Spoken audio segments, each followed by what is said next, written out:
Hoje a gente vai continuar nossa discussão sobre a história do rei Davi, vendo mais alguns detalhes da vida dele e os significados cabalísticos que isso tem. Eu sou Yair Alon e esse é o Zohar Diário.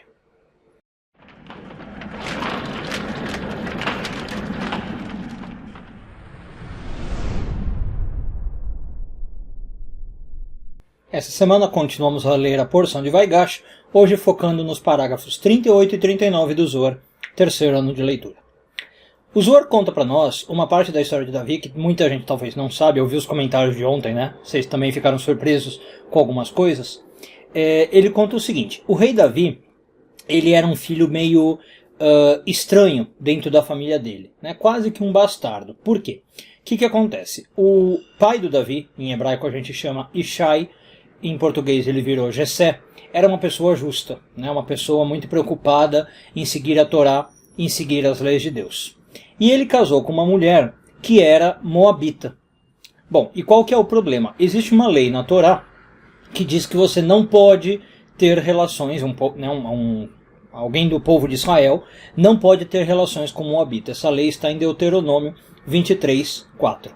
E os sábios explicam que quando ele casou com a mulher dele, chamada Nitzevet, ele não sabia disso, mas depois ele descobriu. E aí o que ele começou a fazer? Ele começou a se abster de ter relações com a mulher. Então ele vivia o casamento, ele não quis se divorciar, tratava ela bem, tinha uma relação cordial, mas ele se absteve de sexo.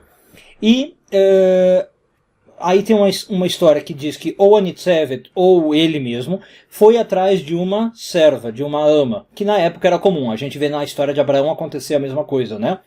A Sara não podia dar filhos, ele vai procurar a Hagar, a própria Sara dá a Hagar para ele, que é a serva. E aqui acontece a mesma coisa.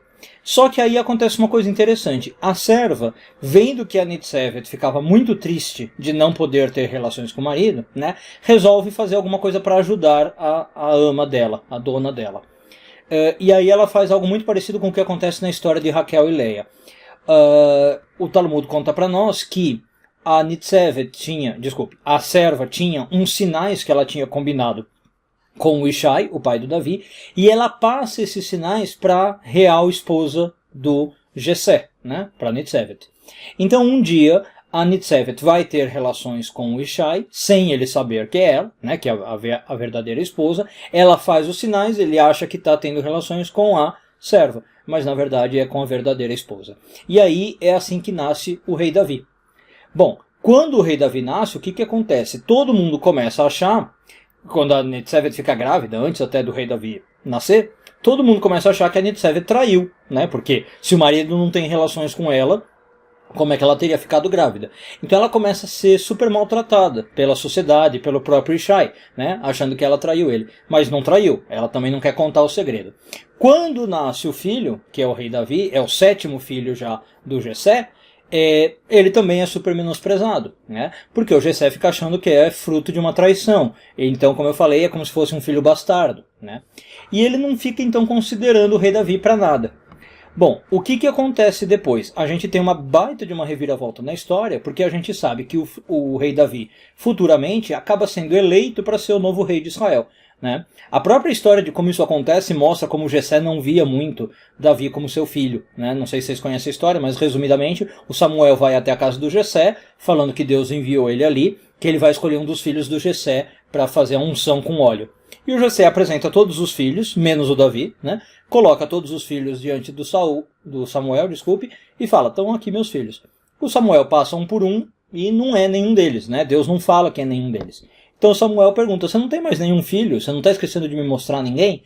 E o Jessé fica meio estranhado, né? Porque ele sabe que tem o Davi, mas ele nem considera a possibilidade do Davi ser o escolhido.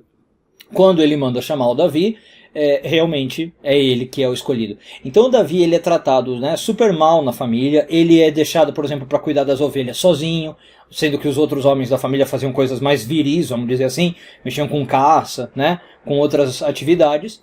E qual é o simbolismo agora que eu queria pegar?